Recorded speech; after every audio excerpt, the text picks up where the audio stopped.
Muchas gracias. Bueno, como les comentaba Francisca, hoy día se me encomienda la función de realizar una exposición sobre la estandarización de sexología forense en el Servicio Médico Legal de Chile. Para contextualizar un poco, la presentación parte con lo que significa estandarizar a nivel general. Luego vamos a ver cómo comienza la estandarización en el Servicio Médico Legal de Chile y posteriormente terminamos con lo que ha significado el trabajo y el recorrido en sexología forense propiamente tal. Vamos a comenzar a comentar cómo funciona la estandarización de los procesos en general, ¿ya? En las empresas hay oportunidades, ocasiones, ¿cierto?, en que los empleados realizan tareas operativas de forma no estandarizada.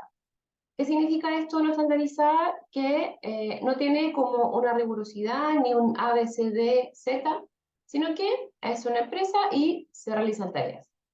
Esto de no tener como un orden, ya puede generar que se vea un poco desorganizada la empresa.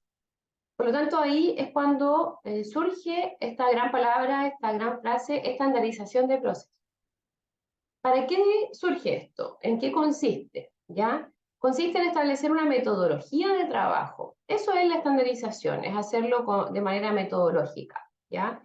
Y en la cual se definen los pasos que se van a ir siguiendo para concretar la tarea. La tarea es el objetivo, es el producto, en nuestro caso es un informe, ¿ya?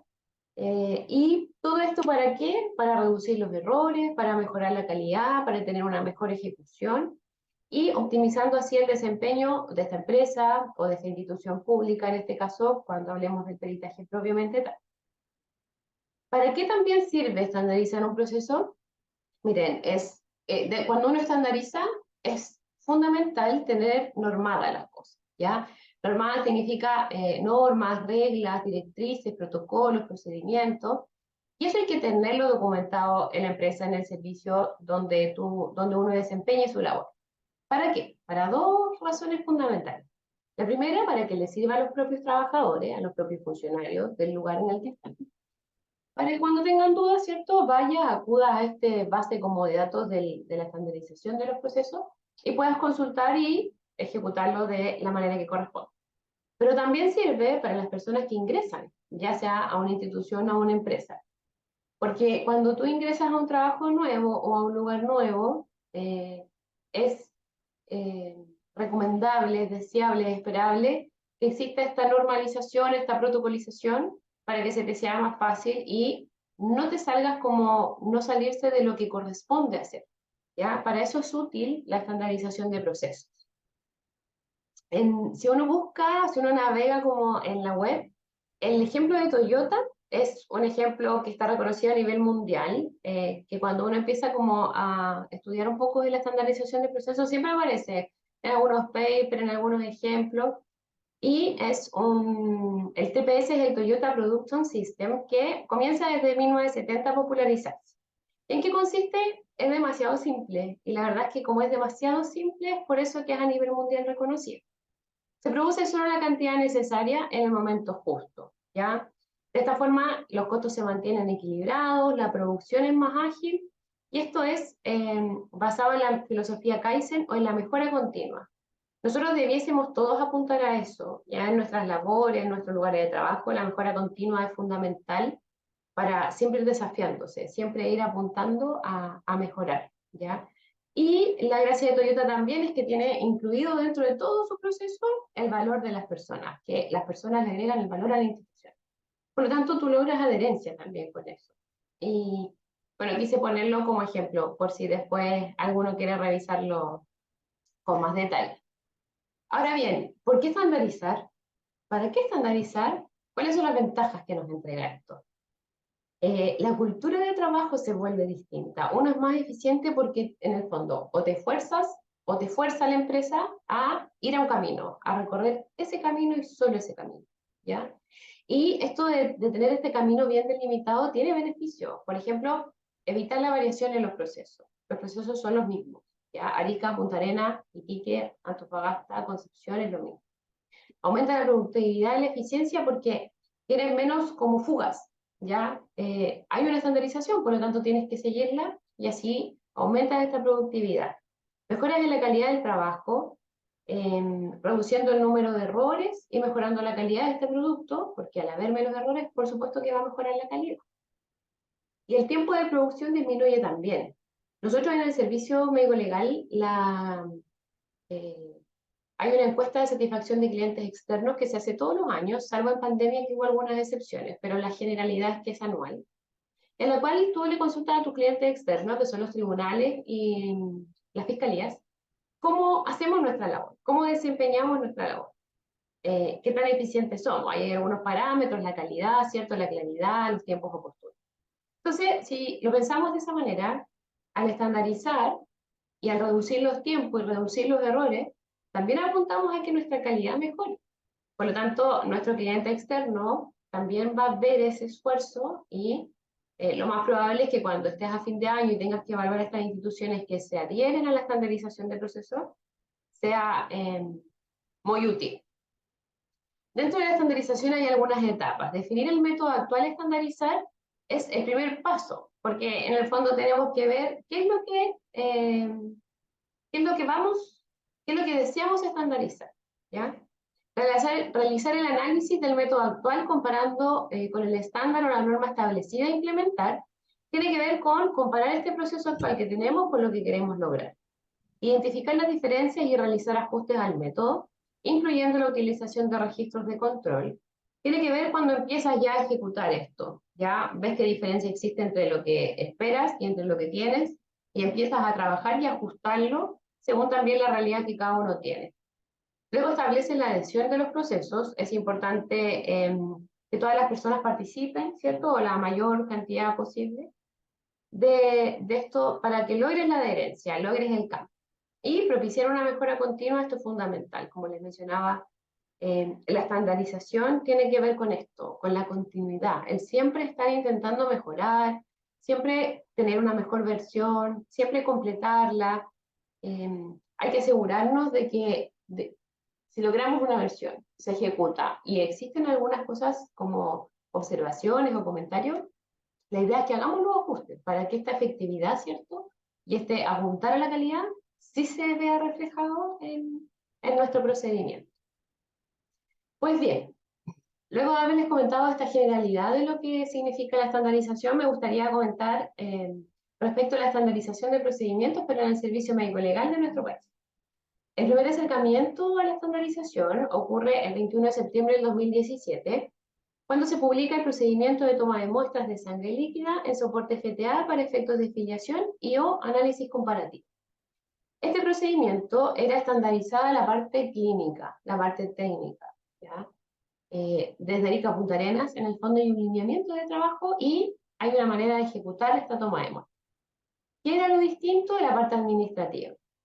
¿Por qué? Porque en este largo país que tenemos nosotros, hay muchas sedes, hay muchas maneras, hay funcionarios distintos, no todas las sedes tienen eh, la misma cantidad o el mismo tipo de funcionario, entonces hubo que ir haciendo un trabajo, ¿ya? La estandarización de procedimientos comienza y termina, pero no es inmediato.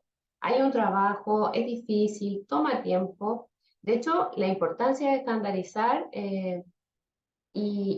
empezar a trabajar en esto también es tomar conciencia de que es un proceso que requiere su tiempo.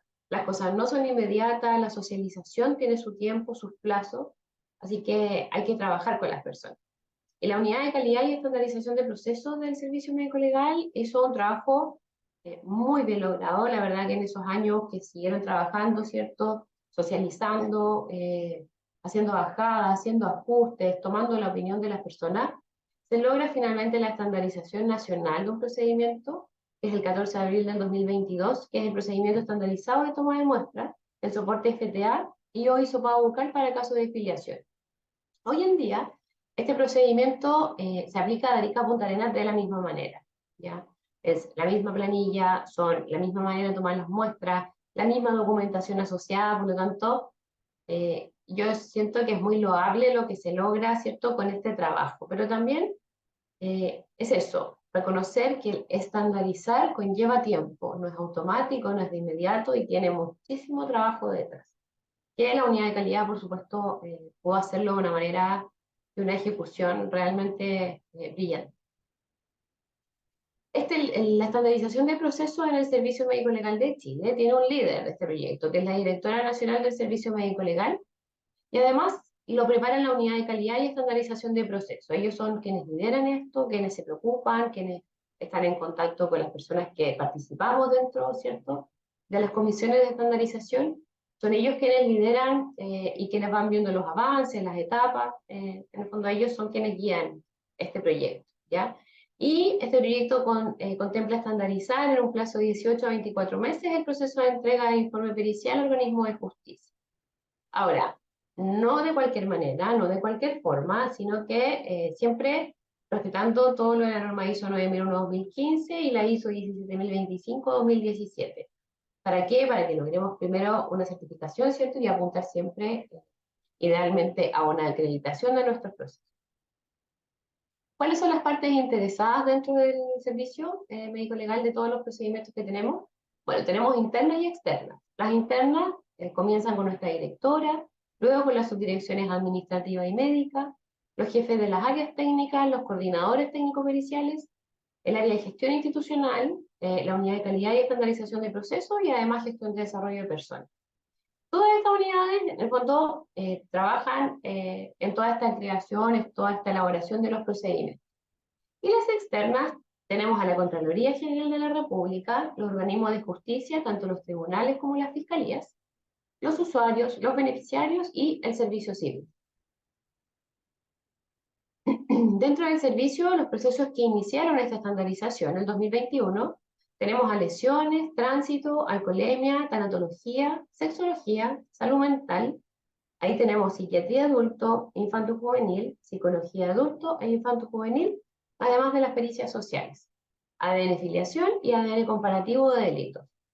Todos estos procedimientos, estos procesos, conllevan una conformación con una comisión de profesionales a nivel nacional.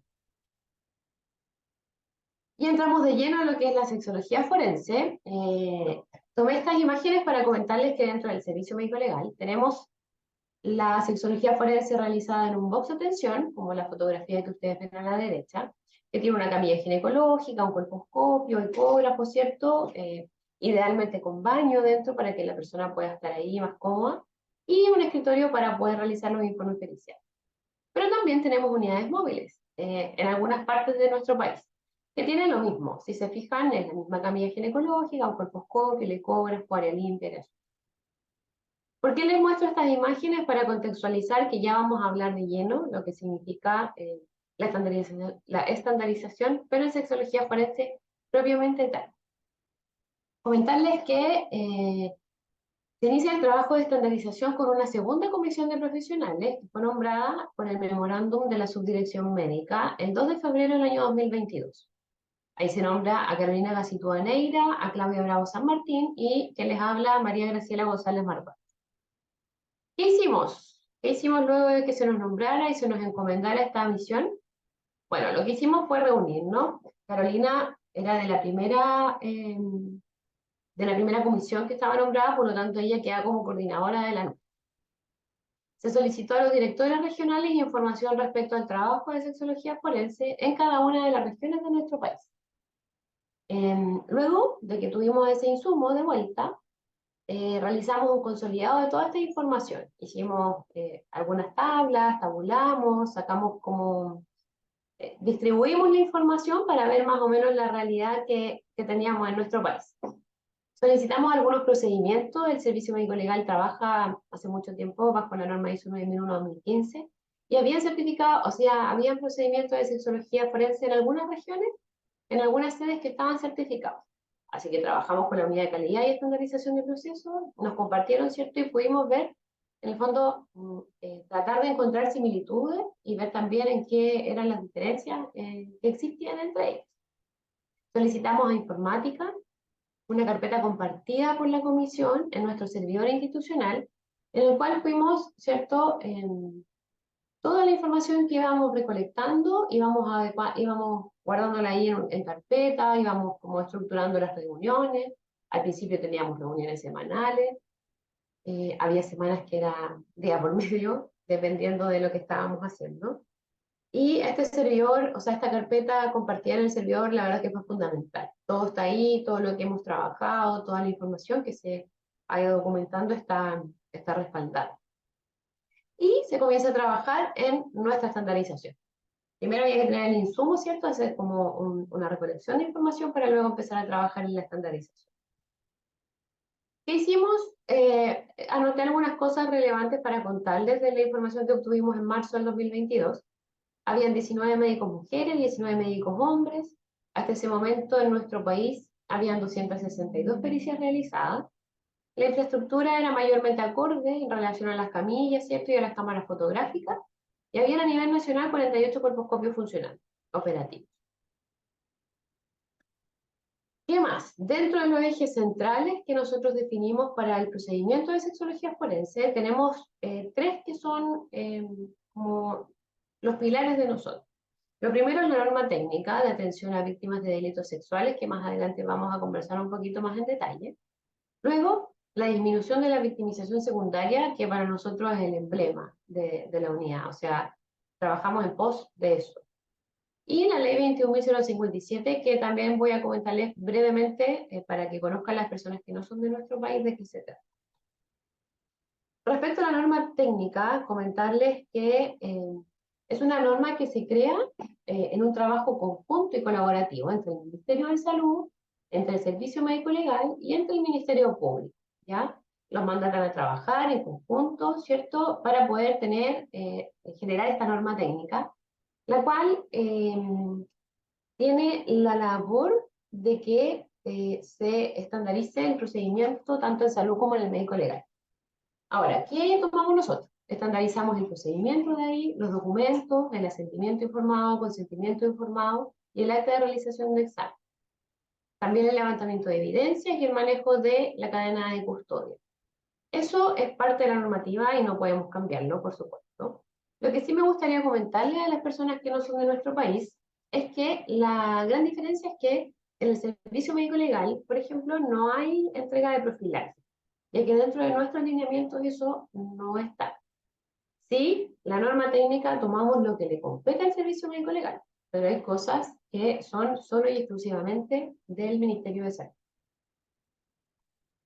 Disminución de la victimización secundaria. Para los que no saben o no lo recuerdan, a un modo muy general, la victimización secundaria tiene que ver con el daño provocado por los procesos judiciales a personas víctimas directas de delitos. ¿Qué quiero decir con esto? Es toda esa instancia, todas esas etapas que pasa una víctima, que va, por ejemplo, a la policía o al hospital después, ¿cierto? Tiene que ir a la fiscalía. La victimización secundaria existe, sí. Lo que nosotros tenemos que hacer, lo que es nuestra labor, lo que nos corresponde, en el fondo, nuestro rol y responsabilidad es trabajar para la disminución de la victimización secundaria. Nosotros tenemos la labor de humanizar esta atención para poder aportar con nuestro grano de arena en la disminución de esta. Nuestro peritaje está centrado en los principios de la ley 21.057, que tiene una participación voluntaria y la atención oportuna y tramitación preferente. Esta ley es la ley de entrevista investigativa y video grabada, que existe en nuestro país desde el 2018, ¿ya? Está el interés superior del niño, niña, adolescente, la autonomía progresiva, la participación voluntaria, prevención de la victimización secundaria, como ya les mencioné, la atención oportuna, la tramitación preferente, y súper importante, el resguardo de la dignidad. Para nosotros, como profesionales que trabajan en la unidad de sexología forense, la ley 21.057 tiene, en el fondo viene a decir un gran cambio, que la norma técnica, por eso hay en el 2019, posterior a la publicación de la ley, que tiene que ver con la anamnesis, ¿ya? La anamnesis, bueno, ya no existe como anamnesis dirigida, sino que es solo una pregunta abierta, y si no hay respuesta, tampoco existe, no hay contrapreguntas en el fondo con la víctima. Y si por ese motivo relatar algo de manera espontánea, lo que corresponde es tomar nota de lo que se dice de manera espontánea, pero tampoco seguir preguntando. ¿Cuál es la documentación indispensable para sexología forense? Nosotros establecimos 4 documentos. la ley 21.057, como ya les mencioné, la resolución exenta 7389, que es aprueba el protocolo del rótulo del formulario único de cadena de custodia, la norma técnica del 2016, que es la general para atención de víctimas de violencia sexual, y la del 2019, que tiene que ver con la atención de niños, niñas y adolescentes víctimas de delitos sexuales. ¿Qué pasó con sexología forense en el Servicio Médico Legal de Chile? Bueno, se realiza una primera versión del procedimiento, se socializa con algunos médicos, ¿cierto?, que trabajan en sexología forense en el Servicio Médico Legal de Chile, y tenemos algunos comentarios, ¿cierto?, y se generan algunos cambios a partir de estas sugerencias que hubo. Luego se termina la primera versión y se publica el 1 de diciembre del 2022 con el código PRSMEP 1501 en el DOCAL. El DOCAL es nuestra plataforma documental del Servicio Médico Legal. Bueno, se publica, ¿cierto? Y luego de esta primera versión, lo que ocurre es que nos reunimos con equipos de sexología forense de Arica, Valparaíso, Maule, Castro y Coyhaique, con matronas, psicólogas y médicos, y también se vuelven a recibir observaciones, comentarios, sugerencias. Eso fue en abril de ese año. Entre marzo y mayo, la unidad de calidad y estandarización de procesos, los profesionales se despliegan a nivel nacional en la sede, realizando procesos de mantención y de implementación. Por lo tanto, como el de sexología forense estaba recién publicado, ellos realizan esta implementación. ¿Qué logramos con esto? Que de Arica a Punta Arenas, en todas las sedes que hubo profesionales de la unidad, también recolectan sugerencias, comentarios, observaciones, y luego se entrega ese insumo a la Comisión de Sexología Forense, que somos nosotros. Y que decidimos, bueno, que había que trabajar, por supuesto, en la versión número 2, dado que los equipos de sexología forense, más todos los profesionales, los peritos que a nivel nacional hicieron sus sugerencias, había que tomarlas y trabajar. Respecto al informe pericial, comentarles que hay información relevante que sí o sí tiene que ir. Respecto a la norma técnica del 2016, si existiera relato, bueno, hacer una breve descripción. Y siempre que esté la identificación, el nombre, quién acompañó a la persona, ¿cierto? La fecha, la hora, el lugar de la atención, el nivel educacional, el estado civil y los antecedentes médico-quirúrgicos. Esas son información que sí o sí tiene que estar y que la norma técnica lo explica de esa manera. Respecto a la del 2019, que ya tenemos todo este tema de la anamnesis restringida, ¿cierto? Hay información y comentarles, por ejemplo, nombre del niño, niña, adolescente, incluido el nombre social. Aquí existen estos cambios que, si bien son sutiles, son súper importantes. Además, nosotros definimos que por un tema de protección de la vida privada, el tema del número de teléfono y la dirección se va a evitar en el informe pericial. ¿Por qué? Dentro de las víctimas de delitos sexuales, varias veces ocurren medidas de protección. O también órdenes de alejamiento del imputado. Entonces, si entregábamos esa información en el informe pericial, y este informe está en la carpeta investigativa, a la cual tiene acceso la Defensoría, podía ser entregada esta información. Por lo tanto, si por ejemplo otra institución de gobierno sacara a las víctimas de la casa, las trasladara a otro lado, y nosotros entregáramos esa información, podía ser delicado. Entonces, en esta segunda versión lo que hemos trabajado es en quitar esa información del informe pericial. Esto es un formato, una sugerencia de formato de informe que estamos trabajando. ¿Qué me interesa comentarle de esto? Bueno, en el artículo 315 del Código Procesal Penal establece que dentro de un informe pericial hay mínimos. Esos mínimos son, debe estar el objeto de estudio, las operaciones practicadas y conclusiones. Eso es un mínimo que establece el Código Procesal Penal. Sin embargo, la norma técnica también habla de este informe, así que intentamos hacer un consenso, ¿cierto? Y tratar de que tengan la información de ambas instituciones. Es importante, y me parece muy importante relevar y comentar, que los informes de sexología forense se realizan por un examen físico completo. ¿Ya? Dentro de la humanización de la sexología forense es importante destacarlo. Cuando tú le explicas a una víctima que viene en servicio médico legal, que es un informe, o sea, que es un examen físico completo, baja la resistencia, porque generalmente las adolescentes, que son las que más la mamá le conversa, ¿cierto? Y le cuenta lo que viene, siempre es como las partes íntimas o tu área genital. Entonces, al comentarle que es un examen físico general, de verdad que la resistencia disminuye un montón y también eso es parte de la humanización y es lo que corresponde. Eso es lo que es un examen sexológico, es un examen físico completo, ¿ya? No relevar en ningún momento solo la parte genital. Que en un mapa de proceso de sexología, ¿qué es lo que tenemos al inicio? Una solicitud de fiscalía o tribunal. ¿Y qué tenemos en la salida? Un informe pericial, ¿cierto? Generado a tribunales y a fiscalías. Me interesa comentarles las etapas, ¿cierto? Hay una etapa previa a la concurrencia del peritado, luego está la recepción y el ingreso de los usuarios a la unidad de sexología forense, y tenemos la realización del peritaje propiamente tal.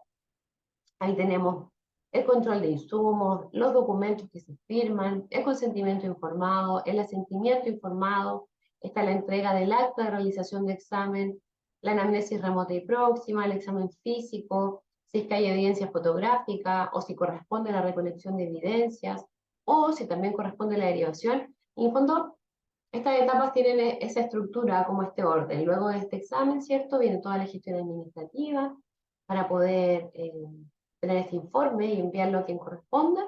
Y eventualmente en nuestro país hay algunas causas que van a juicio oral y los médicos van a realizar la declaración o algún otro profesional que necesite al juicio oral. Eh, Comentarles que este trabajo con la unidad de calidad y estandarización de procesos y el departamento de informática, bueno, ha seguido en esta segunda versión que estamos trabajando. Hay un desarrollo desde la unidad de informática de un sistema computacional para los informes de sexología y de lesiones, porque ambos pertenecen a clínica, en la cual va a ser una herramienta eficiente y útil para los peritos que realizan estos exámenes. ¿Cuál es el fin último? Se van a completar campos de información y al completar los campos se va a generar en el fondo el consentimiento, el asentimiento, el acta de realización de examen, el informe pericial, el no se presenta. Esto es, en el fondo, es una manera de facilitar, de hacer esto más eficiente, de que este informe sea estandarizado a nivel nacional. Se está trabajando en las observaciones porque hay varias cosas como en la norma, por ejemplo, qué pasa en el caso de que sí hay levantamiento de evidencia, dónde van las nubes, cómo se completan, cómo va a salir dentro del informe. Ha sido un trabajo arduo, pero súper enriquecedor.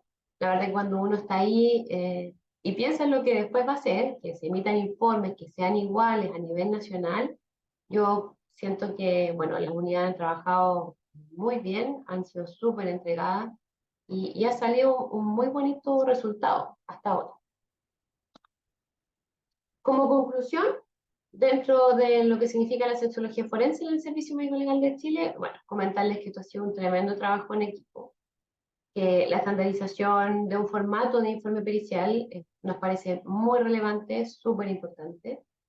Además, contar siempre con el apoyo de la unidad estratégica, destacar, por supuesto, el área de informática, de la unidad de control, o sea, de calidad y estandarización de procesos. También hemos tenido algún apoyo del área más legal, ¿cierto?, del instituto, entonces, del servicio. Ha sido, la verdad, las unidades estratégicas han sido un tremendo apoyo. Existe representación de regiones en nuestra comisión. Esta comisión es muy diversa. Tenemos representantes de Maule, que se trabaja de una manera, representantes de Biobío, que es de otra manera, me refiero al móvil, porque el móvil está en Maule, en Biobío no está, entonces también tiene una mirada distinta. La otra integrante, la Claudia, es de Santiago, por lo tanto ella tiene la experiencia de 24/7. En Santiago, en nuestro país, en la capital de nuestro país, hay atención 24/7, los 365 días del año. Sin embargo, en regiones no. Por lo tanto, el tener esa mirada también hace que esta comisión sea súper representativa. Nosotros decíamos que era muy nutritiva, porque teníamos en el fondo para nutrir de alta experiencia. Y que el resultado esté validado, ¿cierto?, por la participación de todos los peritos del país, cuando los profesionales de la unidad de calidad hicieron este barrido de implementación y trajeron todos estos insumos de vuelta, las consultas, los comentarios. de verdad que para la Comisión de Sexología fue súper enriquecedor. Entonces, también agradecer eso, que hayan participado los peritos, que hayan comentado y que hayan tenido la intención de aportar, ¿cierto?, a nuestra Comisión de Sexología Forense. Muchísimas gracias por su atención. Muchas gracias a ti, María Graciela. Les recordamos a los asistentes que pueden realizar sus preguntas en la sección preguntas y respuestas o Q&A en la barra inferior del Zoom. María Alicia Rives del Ministerio de Salud te pregunta, o les pregunta a las dos, si quieren responder las dos, ¿cuándo estiman contar con esta herramienta? ¿Cuál es la herramienta? La norma de estandarización me imagino que pregunta, sí. La segunda, la versión, es que la estandarización del procedimiento es como interno, es del Servicio Médico Legal. Y en eso estamos trabajando y estamos esperando a la unidad de informática que terminemos este tema del informe pericial digitalizado en el fondo. Pero la segunda versión ya trabajada por la comisión está con los últimos detalles. La norma técnica existe a nivel país, está la del 2016 y la del 2019. Y esa nos mandata al Ministerio de Salud, al Servicio Médico Legal, y bueno, las fiscalías también participaron de su elaboración. Espero haber aclarado la pregunta. Fabián Moreno te pregunta, ¿quién controla que los procesos se realicen de acuerdo a las normas vigentes? ¿Cómo se abordan las no conformidades detectadas? ¿Quién controla que los procesos se realicen de acuerdo a la normativa vigente? Bueno, dentro de la emisión de los informes periciales, recuerden que estos informes periciales van a los organismos de justicia de nuestro país, por lo tanto, ellos también participaron en la elaboración de la norma técnica. Nosotros tenemos ese trabajo que es con la fiscalía y con los tribunales, que es de manera coordinada, así que, o sea, es autorregulable, por supuesto que está todo dentro de la normativa y los instituciones de justicia igual pueden, en el fondo, ellos reciben el informe pericial. Y las no conformidades se trabajan internamente. Tenemos esta unidad de calidad y estandarización de procesos que durante todo el año hacen auditorías internas, auditorías externas, ¿cierto? Nos validamos con instituciones externas y se trabajan de manera interna cada región, cada sede, cada equipo donde fue levantada una no conformidad, se trabaja y se derivan a Santiago, a ellos, a la unidad de calidad y estandarización de procesos. Muy bien, parece que no hay más preguntas. Vamos a dar unos segundos.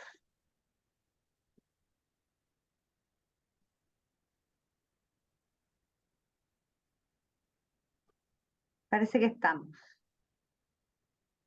Muchas gracias, María Graciela. Vamos a seguir entonces en esta segunda parte a cargo de la doctora Katia Estudillo. Ella es médico cirujano, especialista en ginecología y obstetricia.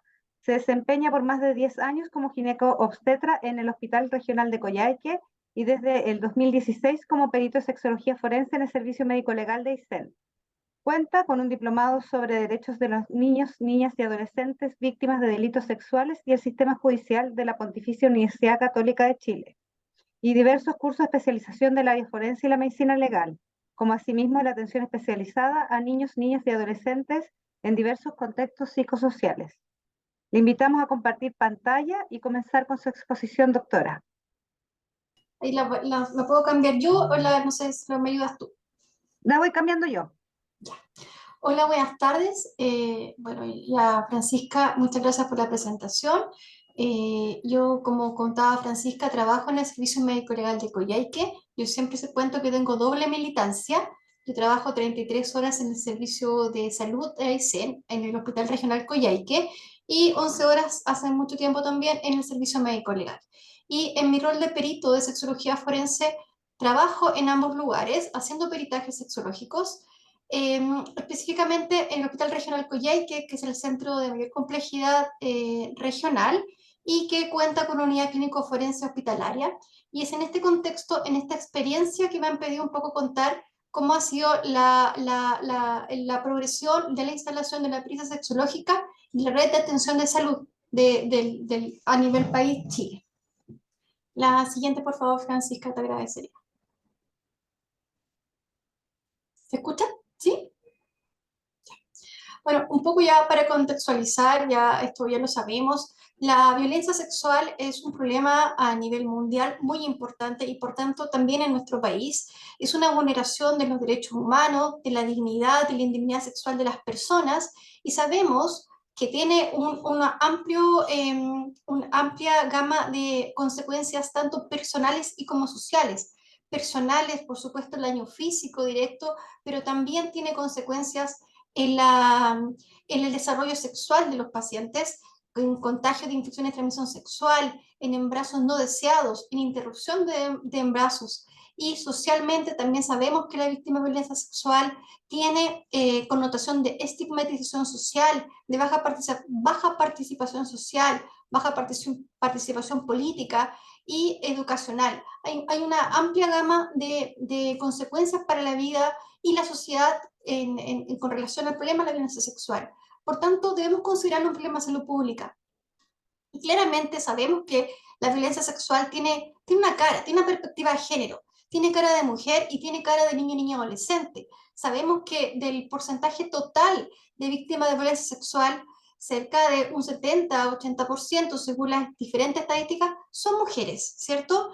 Y un 15-20% están descritos que son hombres. Y de esos porcentajes de mujeres, nuevamente, un 70-80%, según las diferentes estadísticas, pueden ser niños, niñas o adolescentes. O sea, esto es un problema de salud público que afecta principalmente, no de forma única, a niñas y menores de edad. Y por tanto, en ese contexto, es una forma grave, gravísima de maltrato infantil. La siguiente, por favor.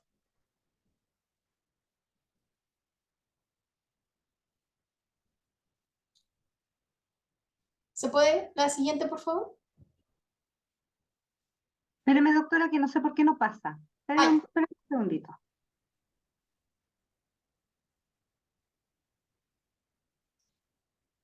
esa es la anterior, por favor, que es la de esa. Entonces, es en este contexto que ya acabo de nombrar, es que el año 2005, el Estado de Chile realizó un gran esfuerzo de implementación de unas salas especialmente estructuradas para la atención de víctimas de violencia sexual, las que se denominaron inicialmente como las salas de acogida Tutucela y que eran implementadas en la red de hospitales públicos de salud. Y lamentablemente esta implementación no tuvo el éxito que se esperaba por una falta de implementación de estructura a nivel país, pero también por la falta de profesionales capacitados en esta área.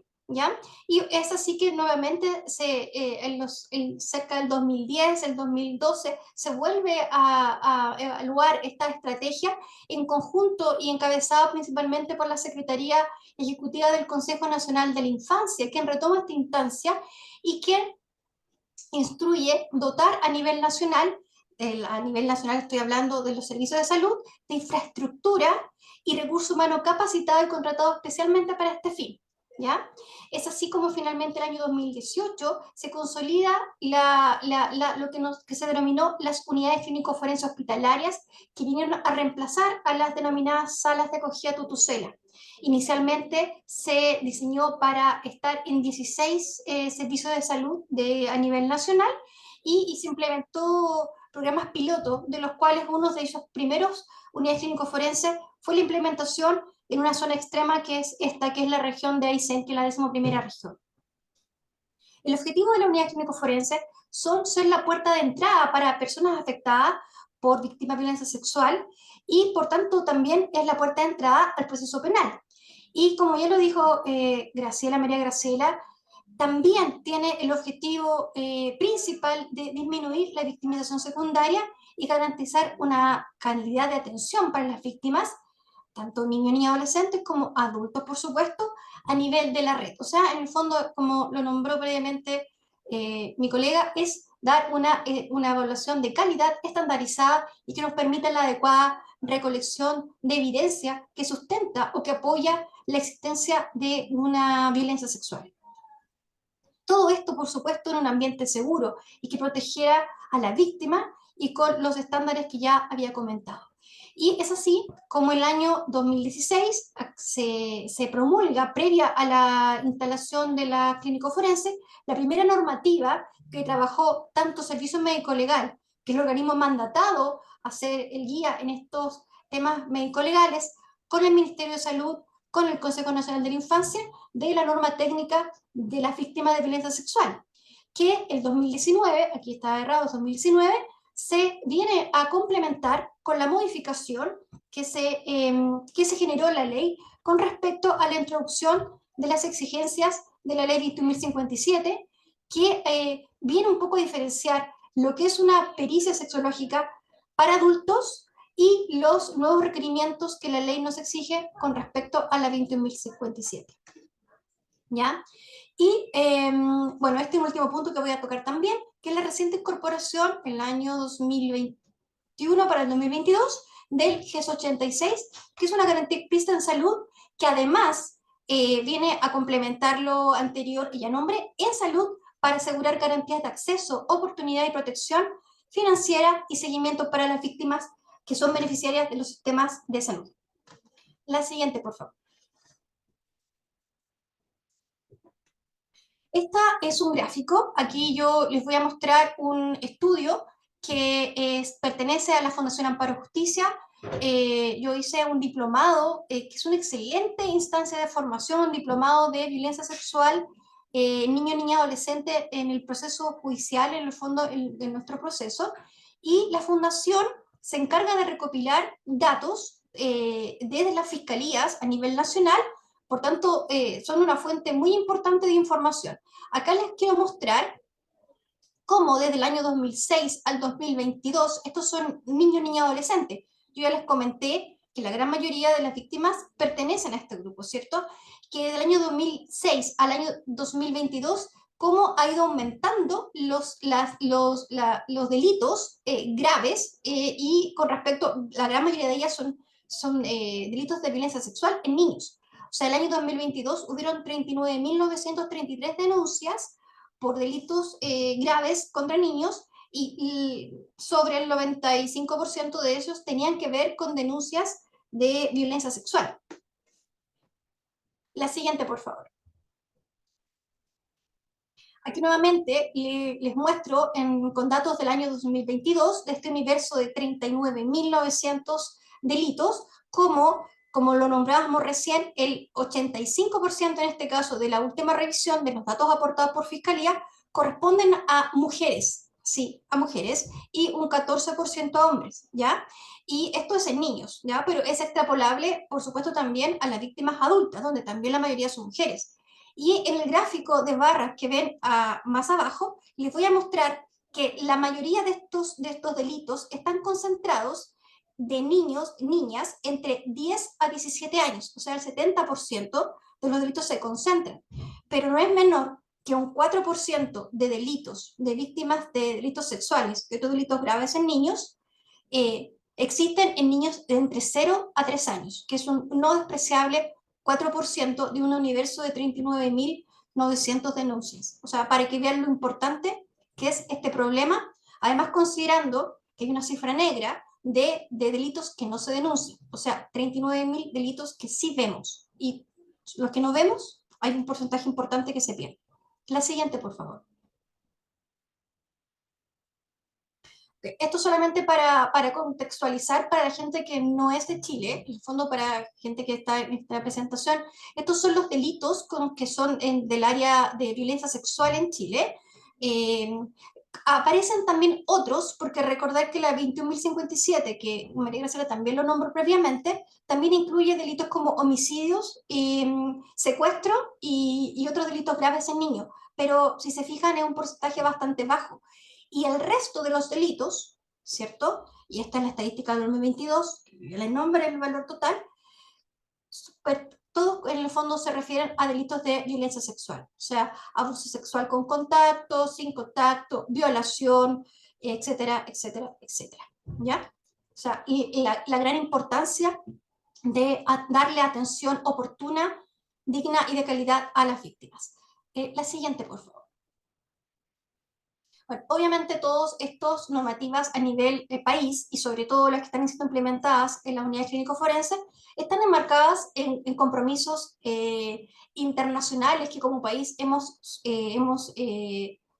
firmado en el fondo para llevar a cabo la finalidad última, que es el respeto irrestricto a los derechos humanos y por supuesto a todos los derechos que tienen que ver con la infancia y con la mujer. La siguiente, por favor. Bueno, vamos a entrar un poco de lleno. ¿Qué es el peritaje sexológico, cierto? ¿Y qué diferencia tiene con un examen médico común y corriente? El examen peritaje sexológico es efectivamente un examen médico, pero el objetivo de este examen médico es determinar la existencia de lesiones compatibles con delito sexual para poder dar un sustento a la denuncia. ¿Okay? Esto es importante porque damos sustento, pero no basamos solo en los hallazgos la existencia o no de violencia sexual. O sea, la ausencia de lesiones no significa que no exista violencia sexual o no haya existido la razón por la cual se generó la denuncia al delito. Pero si existen, por supuesto que nos van a ayudar a dar sustento a la denuncia. Se considera un análisis no invasivo que debe respetar siempre la voluntad, dignidad e integridad de las víctimas. Y, como también lo nombró Graciela tan previamente, en el documento de la normativa técnica existen documentos estandarizados para dar consentimientos informados que se usan en el caso de mayores de 18 años y en menores de 18 años se usa el concepto de asentimiento, validando y respetando la autonomía progresiva del niño, niña, adolescente. En este caso, sobre los 14 años, pedimos que el adolescente asienta con respecto al examen que vamos a realizar. Y se realiza en un box médico con infraestructura que está diseñada para este objetivo, con personal técnico forense, en este caso clínico forense, porque son clínicos que están especializados en el área, que van a documentar y rescatar evidencia que respaldarán con el fondo, junto al informe médico legal, el que va a ser presentado posteriormente al fiscal o el juez para que proceda el proceso de investigación. La siguiente, por favor. Aquí les voy a mostrar los dos documentos.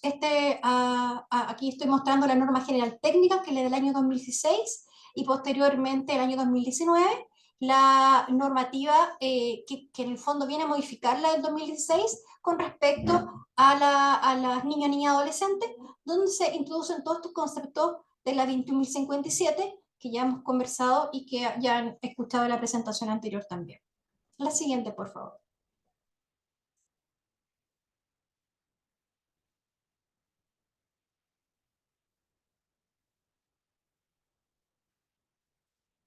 El documento que ya se mostró anteriormente en la presentación anterior está organizada de la siguiente forma, con la introducción, los objetivos, un marco referencial y conceptual, al cual no me voy a extender porque es extremadamente extenso y no es el objetivo de esta presentación discutir en extenso el documento, pero les voy a ir mostrando en el fondo cómo este documento es aplicable como en el fondo en nuestra realización de peritajes a nivel clínico que hacemos a nivel salud.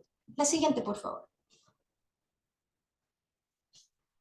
Nuevamente, reforzar el concepto de que como Estado hemos asumido estos imperativos éticos en cumplir estos múltiples compromisos y como distintos sectores hemos unido esfuerzo para resguardar todos los derechos fundamentales para todas las personas que han sido vulneradas su derecho de libertad de autodeterminación sexual, indemnidad y integridad física. La siguiente, eso es el primer objetivo del documento. Lo que les estoy mostrando acá son parte de las distintas unidades clínico-forenses que fueron implementadas a nivel país. Como les comenté, inicialmente se proyectaron 16 unidades clínico-forenses, desde Arica a Magallanes, que habitualmente se implementó desde los extremos hacia el centro. Las últimas implementaciones, si no me equivoco, es el complejo asistencial Sotero del Río, que es un gran hospital que cubre un área muy extensa en Santiago, y el complejo en Viña del Mar, que también implementó recientemente una de las últimas unidades clínicas forenses. Estas unidades clínicas forenses son lugares de exclusiva utilización para víctimas de violencia sexual que están que tienen estructura determinada y ciertos como implementación que no se encuentra en todos lugares. Entre ellas, por supuesto, una camilla adecuada, un lugar que sea que esté temperado, que esté aislado, ¿cierto? Que no esté en contacto con otros pacientes mientras espera a la víctima, que tiene un colposcopio para hacer una evaluación más detallada de las lesiones que se pueden encontrar en el área genital. También tiene, una gran mayoría de unidades clínico-forenses tienen ecógrafos para hacer ecografías ginecológicas a las pacientes cuando corresponde, y están implementadas con todos los insumos necesarios, tanto para toma de muestras de ITS basales, de infección de transmisión sexual, pero también están implementadas para toda la toma de muestra de evidencias biológicas y no biológicas, para el fondo después hacer el estudio y hacer un estudio, en fondo médico legal, puede ser de ADN o de otra evidencia que tengamos que mandar. La siguiente, por favor. El objetivo de la estandarización que logramos a nivel nacional como unidades clínico-forenses es que tengamos un procedimiento único, que demos una atención integral, que disminuyamos, por supuesto, la victimización secundaria, pero que además hagamos pericia de calidad, que obtengamos información que sea útil para la víctima y para el proceso penal. Fondo que nosotros ayudemos a esta víctima con el expertise de recolección y la observación y la descripción de las lesiones, que apoyemos a la víctima en su proceso de la denuncia, ¿cierto? La siguiente, por favor. Bueno, estos son los delitos sexuales que ya la habíamos nombrado. Comentar que desde el año pasado la corrupción de menores, sodomía, fue excluida, ya no es un delito sexual. Lo coloqué para corroborar que ya no existe, y ahí está tachado, por eso lo coloqué. En este país ya no existe ese delito como tal. La siguiente, por favor. Y bueno, un poco hablar de que además de la parte netamente técnica, que es la pericia propiamente tal, donde vamos a hacer un examen físico y un examen genital, también como salud estamos mandatados a dar una primera respuesta. Y la primera respuesta consiste en que el equipo de salud interrumpa la cadena de violencia sexual a la cual es sometida esta víctima, y que establezcamos condiciones seguras de protección, ¿ya? Y que demos como el primer paso para dar inicio a la recuperación de los efectos adversos de la agresión. Por supuesto, como ya lo dije previamente, esto con nuestra accionar, nuestra recolección de muestras, nuestra evaluación, va a facilitar la persecución penal de los hechos. Y es distinta una atención médica habitual, porque integra tanto elementos clínicos, que es lo que estamos acostumbrados los clínicos, ya sea médico, matrona, hay algunas instituciones, hay enfermeras de apoyo también, técnicos paramédicos que trabajan con nosotros, y eventualmente algunas psicólogas que también se están integrando a los equipos de primera respuesta, ¿ya? Porque todo eso puede implicar el apoyo y la primera respuesta a un niño, niña, adolescente o un adulto víctima de violencia sexual. Todo esto en el menor tiempo, ¿cierto?, posible desde ocurrido el evento de violencia sexual, y finalmente que va a terminar todo este proceso para evitar nuevamente la reiteración de cualquier tipo de delito que afecte a la víctima. La siguiente, por favor. Bueno, ¿cómo llega una víctima de violencia sexual a una pericia sexológica? ¿Ya?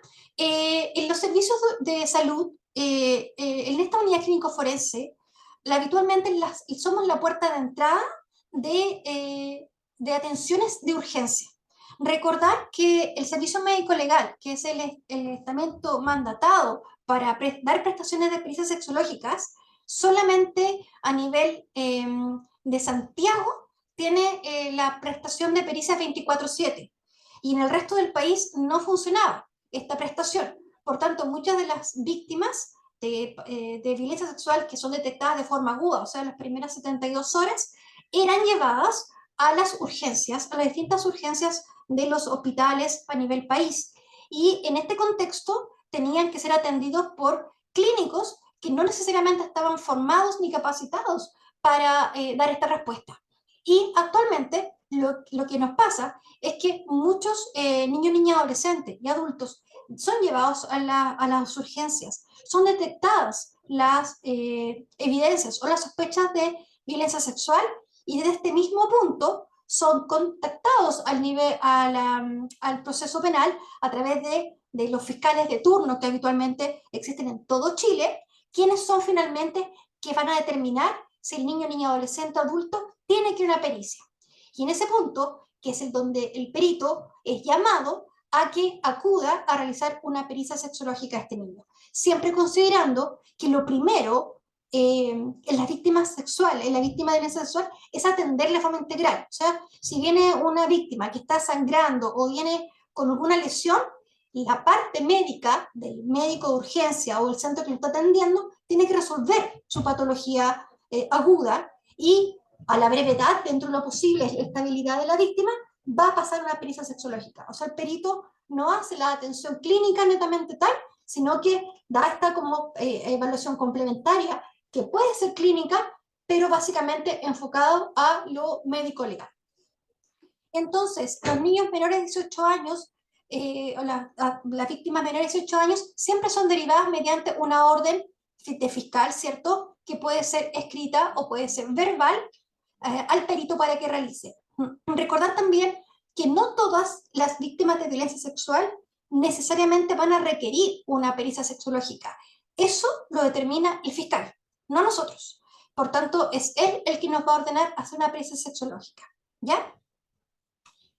Hay un caso, el caso distinto son los adultos. Hay una excepción que dice la ley que una víctima mayor de 18 años puede decidir no hacer la denuncia, sin embargo, sí puede solicitar hacer una pericia sexológica y como unidad clínico-forense estamos mandatados a realizarla y a guardar la evidencia que hemos obtenido de esta pericia durante un año, porque las víctimas mayores de edad muchas veces no quieren hacer denuncias, pero en el proceso de las semanas o los meses sí deciden hacer denuncias y por tanto vamos a haber ganado en el fondo haber guardado la evidencia y haber hecho los tratamientos a estas víctimas, ¿ya? La siguiente, por favor. Esto es un poco más o menos lo que ya le había nombrado. Hay las posibilidades que el niño de forma espontánea de un relato o que el adulto acompañante de un relato o que un tercero detecte una situación de violencia sexual y haga la denuncia. Recordar que para nosotros como funcionarios, y lo voy a volver a nombrar más adelante, de salud, tanto públicos como privados, tenemos un mandato de, ante la sospecha de un delito de violencia sexual o en general delito, sobre todo en menor de 18 años, tenemos la obligación legal de realizar la denuncia. ¿Ya? La siguiente, por favor. Y dentro de esta primera respuesta que vamos a dar como peritos, pero también en el sistema que detectó esta posible violencia sexual previamente, también dentro de nuestra respuesta, nuestra obligación es ver si la familia, en el caso de menores, de niños, niñas, adolescentes, constituye un soporte válido, ¿ya? Para ver que apoye el proceso de denuncia. No podemos dejar recaer esta obligación en la familia. Si como funcionarios detectamos que hay una sospecha de delito de violencia sexual, nuestra obligación es denunciar. No podemos deslindar esa responsabilidad en la familia, porque muchas veces, como ustedes mismos lo saben, hasta un 50% de los agresores sexuales pueden estar dentro de la misma familia y hasta un 70 o 80% son conocidos de la familia. O sea, un porcentaje altísimo es gente conocida y de ese porcentaje de gente conocida, un porcentaje altísimo además es intrafamiliar. Entonces, no podemos dejar la responsabilidad de la denuncia en una familia que quizás está dentro de esa familia está el mismo agresor. Y por tanto, es poco probable que se haga la denuncia. La siguiente, por favor. Esto, para que la conozcamos la gente de salud, esto está en la ley y también nos mandata que si nosotros como en una urgencia o en una atención de una pericia, por ejemplo, detectamos que por ejemplo, el lugar donde está el niño no es un lugar seguro, nosotros podemos pedir algunas medidas de urgencia. Por ejemplo, podemos solicitar la hospitalización inmediata. Por supuesto, efectuar la denuncia si es que no ha sido efectuada previamente. Podemos solicitar la protección legal de la víctima a través de las unidades jurídicas de nuestros centros de salud, de nuestros hospitales, ¿ya?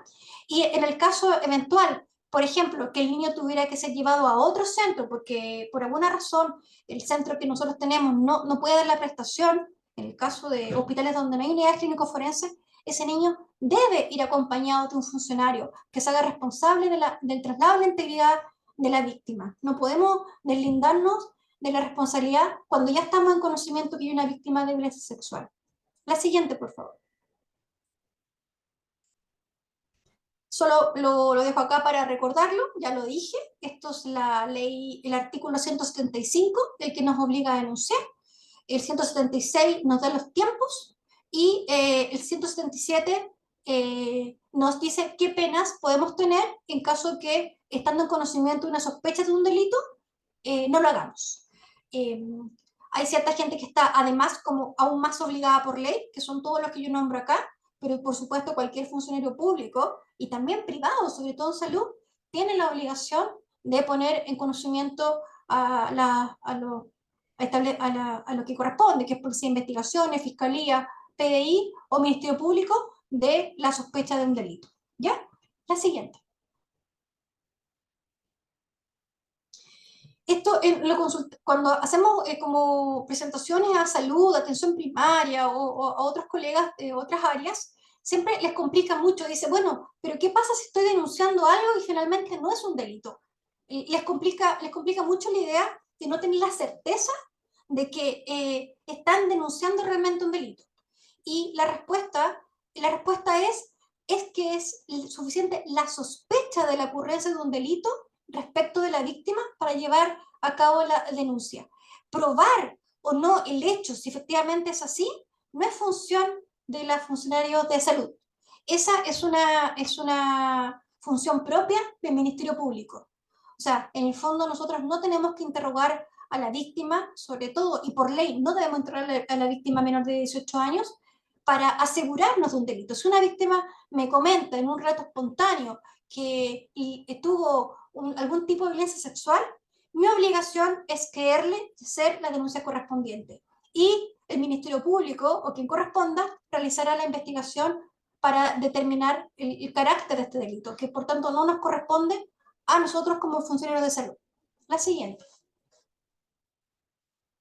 La atención de víctimas, según la normativa, que es la de 2016, está dividido en todos estos puntos. Los voy a tocar tangencialmente porque, como ven, son temas bastante extensos para mostrarles dentro de lo que hacemos de la pericia. La siguiente, por favor.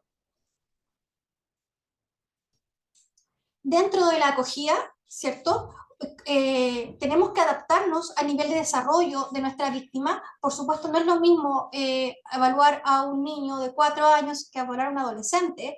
Tenemos que asegurarnos siempre que este examen se está realizando de forma voluntaria, que el niño no se siente presionado para realizar este examen. Tenemos que tratar de explicarles qué vamos a hacer, o sea, obviamente su nivel de madurez adaptado. Informar al representante legal cuando él va acompañado el niño. Muchas veces el niño no va acompañado y en este caso es el fiscal o el juez correspondiente que le otorga un adulto responsable, que se llama un curador ad litum, que eso es nombrado por el Ministerio Público habitualmente, o un juez que nos otorga a ese, entre comillas, adulto responsable, para que firme el consentimiento informado. Yo ya lo había nombrado, el concepto de consentimiento informado es mayor de 14 años, pero por supuesto en menores de 14 años que no firman el consentimiento, también nos aseguramos que exista la participación voluntaria. La siguiente, por favor. Como todo examen, hay una parte de una anamnesis, que también ya lo vieron con María Graciela previamente. Cuando hablamos de relato abreviado, estamos hablando de un relato absolutamente espontáneo y voluntario en caso de menores de 18 años. En mayores de 18 años no hay ninguna contraindicación legal de que podamos preguntarle a la víctima mayor de 18 años si nos quiere contar qué le sucedió o que nos contextualice los hechos sucedidos, pero no así menores de 18 años. En niños y niñas y adolescentes no debemos preguntar delante de los representantes legales o escuchar relatos de los adultos acompañantes mientras los niños estén presentes. Eso es muy importante, no contaminar el relato del niño con el relato del adulto, ¿ya? Y en el caso que sean niños pequeños que no accedan a separarse del adulto para que el adulto nos dé un relato, lamentablemente no podemos hacerle preguntas a este adulto porque no nos corresponde contaminar el relato del niño con lo que el adulto nos va a contar, ¿ya? Y lo mismo, si hay un niño que quiere de forma espontánea durante el anamnesis del peritaje contarnos lo que sucedió, tenemos que advertir al adulto acompañante que éste no puede interrumpir, ni corregir, ni tampoco juzgar el relato que nos va a dar el niño o niña adolescente, ¿ya? Con respecto a la anamnesis remota, no tenemos ningún problema para hacer preguntas, por ejemplo, fecha de últimas reglas, patología asociada, fármaco en uso, hay uso de alcohol u otras drogas, eso está absolutamente permitido dentro de la anamnesis remota que le hacemos a cualquier persona que como clínicos necesitamos contextualizar a quién estamos examinando. ¿Ya? La siguiente, por favor. Para ir avanzando. Entonces, el examen físico ginecológico, el examen físico general se hace desde la cabeza a los pies, ¿cierto? Considerar que siempre es voluntario y muchas veces el examen general nos da harta evidencia. Nos da, por ejemplo, hay moretones, hay equimosis, ¿cierto? Hay hematoma, hay lesiones de sugilación, hay lesiones de arrastre, por ejemplo, en algunas ocasiones, cuando hay violencia sexual en lugares abiertos, hay tierra. El examen físico general también nos sirve y por tanto debemos documentarlo siempre con fotografías, ¿ya? Esto es importante. Hay niños, niñas, adolescentes o adultos que no quieren ser examinados. Estas personas tienen derecho a acceder de todas formas a las profilaxis, tanto de infección de transmisión sexual y de embarazo no deseado, a pesar de que no accedan al examen físico o ginecológico. Van por carriles distintos. O sea, puede que no requiera, que no acepte examen físico, pero le debemos ofrecer de todas formas siempre estas prestaciones, ¿ya? Y como le dije recién, que no haya evidencia física no descarta la existencia de violencia sexual. Recordar que no más allá de un 10% de los exámenes de peritajes arrojan el hallazgo de lesiones compatibles con violencia sexual. Eso no significa que no pasó, significa que nosotros simplemente no las encontramos. La siguiente, por favor. Para hacer un buen peritaje sexológico es básico conocer las diferentes etapas, los desarrollos puberales de los niños, niñas, adolescentes y por supuesto del adulto. No es lo mismo lo que yo voy a ver en un niño de, por ejemplo, de en etapa 1, que es un niño de 2, 3 años, a un niño que está prepuberal, que habitualmente es la etapa 2 a 3, o en un adulto que ya habitualmente es una etapa 4 a 5, que son adolescentes o las 5 adultos. La siguiente. El examen ginecológico propiamente tal, esto es una mujer adulta, entonces siempre utilizamos el colposcopio para observar lesiones en el área genital. Esto básicamente, para los que no nos conocen, es como un microscopio que se usa en el área de patología cervical, pero también está adaptado para la evaluación de vulvoscopía y de toda la parte de la vaginoscopía que hacemos, que es para buscar lesiones.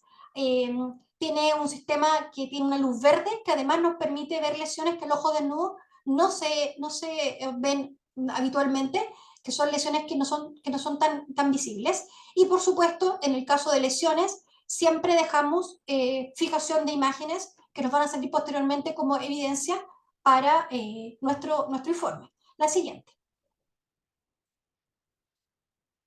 Esto es el examen ginecológico adaptadas a niñas. Muchas veces las niñas se asustan, por supuesto, nunca han visto una camilla ginecológica o no se quieren separar del adulto. Nosotros tratamos de que el niño esté lo menos incómodo posible. Esta es la posición de mariposa y esta es la posición, le llamamos de gatito en el fondo, donde nos permite en esta posición hacer una muy buena valoración de la parte inferior del borde menial y también de la parte anal cuando vamos a buscar lesiones en esa área.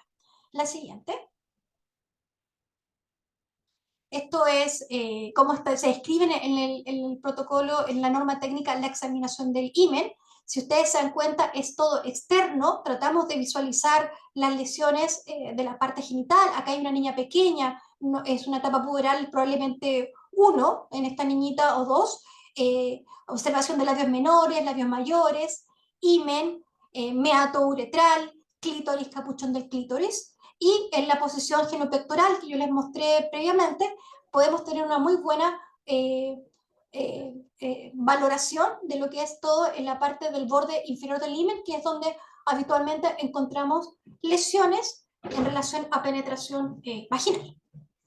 La siguiente, por favor. Hitos anatómicos, se los dejo para que lo revisen. Para la gente que se dedica a esto, eso es lo mínimo que deberíamos saber en el área ginecológica femenina, genital femenina. La siguiente. Aquí les nombro básicamente esta zona porque son las zonas donde habitualmente encontramos, que es la fosa navicular, que es la parte inferior, ¿cierto?, del vestíbulo. Aquí se ve el canal vaginal y el himen, y donde habitualmente encontramos habitualmente las lesiones cuando existen. La siguiente. Aquí una imagen de un himen real, es la única imagen real que voy a colocar por una cosa de seguridad de la información, pero esto es un himen, y aquí se ve un himen que está indemne, ¿ya? Pero recordar, la indemnidad no significa que no existió violencia sexual, ¿ya? La siguiente. En hombres, que son menos frecuentes, los menos frecuentes son hombres adultos en general que evaluemos, pero no se nos puede olvidar en la descripción y cuando examinamos, descripción del nivel de Tanner de los testículos, del pene, si el prepucio tiene lesiones, si encontramos lesiones, por ejemplo, de infección de transmisión sexual, condiloma, flujos, etcétera, etcétera. Y con respecto a la zona anal, en general, hacemos una evaluación externa del ano buscando lesiones externas. Y existe un instrumento que se llama anoscopio en algunas unidades clínico-forenses hospitalarios, que básicamente cumple la función del colposcopio, pero a nivel anal, pero la verdad que no es un instrumento muy utilizado a nivel de los peritos. Eso tiene que ver con las capacitaciones que se requieren para usar un anoscopio. La siguiente. Anatomía anal, solo para recordarles, y que también en el fondo nos exige estudiar constantemente áreas que quizá no estamos revisando habitualmente. Zonas de lesiones, por ejemplo. ¿Ya? La siguiente. Dentro del peritaje, cuando ya hemos realizado el examen general, que hemos fijado las lesiones en imágenes, como les nombraba recién en la exposición, la norma técnica describe distintos tipos de hallazgos que ustedes pueden encontrar durante el peritaje sexológico en el área genital. Y hay distintas clasificaciones, hallazgos que son comúnmente encontrados, que pueden ser confundidos con trauma o contacto sexual, pero son condiciones médicas. Son muchas, no las vamos a nombrar en este momento, pero como ven, un perito tiene que estar capacitado en saber diferenciar qué son lesiones que pueden ser de otro origen y qué son lesiones que realmente tienen correlación directa con un trauma o contacto sexual. La siguiente. Aquí le nombro hallazgos indeterminados. No todas las lesiones del himen son consideradas que son sine qua non, que son sí o sí relacionadas con trauma sexual. Hay muchas lesiones que se consideran que son variantes de lo normal, que pueden estar en el desarrollo de la vida, del desarrollo de los caracteres sexuales secundarios de una persona, ¿ya? Y hay lesiones que, a pesar de tener lesiones confirmadas, por ejemplo, como los condilomas, hay que también considerar que hay otras vías de transmisión que no necesariamente son la vía sexual y que por tanto también tenemos que tener conocimiento de estas otras vías de transmisión para no asignar una connotación a algo que efectivamente tiene otra vía. Pero tenemos que conocerla y tenemos que contextualizarla. Por ejemplo, los condilomas acuminados causados por virus herpes, pueden estar presentes en niños muy pequeños porque fueron contagiados por vía vertical, pero es muy raro que aparezcan después de 5 años en niños que que no lo tuvieron antes, por ejemplo. Si un niño mayor de 5 años me consulta a atención primaria y por tanto derivado a urgencia por condilomatosis, y es bastante raro. O sea, yo contextualizo el hallazgo con respecto a la historia, por supuesto, del niño. La siguiente. Aquí muchos más, pero solo para nombrarles que hay dos diagnósticos que son sine qua non, significa que solamente se encuentran en víctimas que han tenido contacto sexual, que son por supuesto el embarazo, y la identificación de espermios en muestras tomadas directamente de la víctima. O sea, no hay ninguna causa por la cual yo pueda encontrar estos diagnósticos en alguien que no ha sido víctima de violencia sexual. Aquí hay muchos otros, yo los invito a que revisen la norma técnica para que puedan profundizar en los hallazgos y cómo correlacionarlos después con sus pericias. La siguiente, por favor. Las técnicas de recolección de las muestras también están estandarizadas. Hay múltiples muestras biológicas y no biológicas que, dependiendo de las características de la víctima, podemos tomar, ¿cierto? Estas son todas las muestras como biológicas que podríamos eventualmente tomar, ¿cierto? En el caso de una víctima, por ejemplo, de una violencia sexual reciente, habitualmente cuando la víctima han trascendido horas y no se ha cambiado ropa, nosotros le pedimos que se cambie ropa en un baño privado sobre un papel craft para poder recolectar el caso que cayeran, por ejemplo, vellos púbicos del agresor o algún otro rastro, evidencia de que nos pudiera correlacionar con el agresor. Las unidades clínicas, les comento, están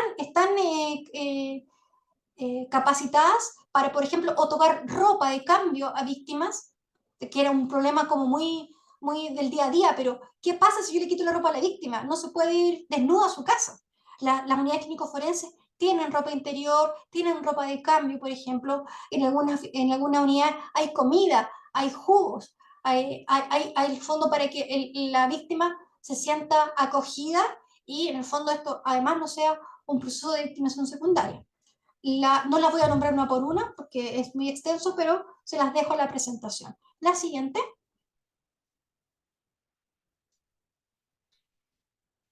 Nuevamente son todas las muestras que podemos tomar para ADN. Son extensas, ¿cierto? Van directamente tomadas de las víctimas, otras que están en ropa. La siguiente. Y además aquí viene el rol clínico de las unidades clínico-forenses, ¿ya? Lo que decía María Graciela, que no lo hacemos en el médico legal, que es el estudio de infección de transmisión sexual, ¿ya? Entonces, muchas veces las víctimas además tienen el miedo de haber sido contagiadas durante esta violencia sexual de múltiples enfermedades, ¿cierto? La más conocida es el VIH, pero hay gonorrea, hay sífilis, hay otras, y además pueden constituir en sí una prueba del delito. Por ejemplo, niños que son sometidos a violencia sexual de forma crónica, muchas veces vienen por un evento agudo, pero al tomarles muestras detectamos que son portadores de infección de transmisión sexual que nos dicen que este niño, por ejemplo, ya fue contagiado previamente en otro evento, quizás de violencia sexual.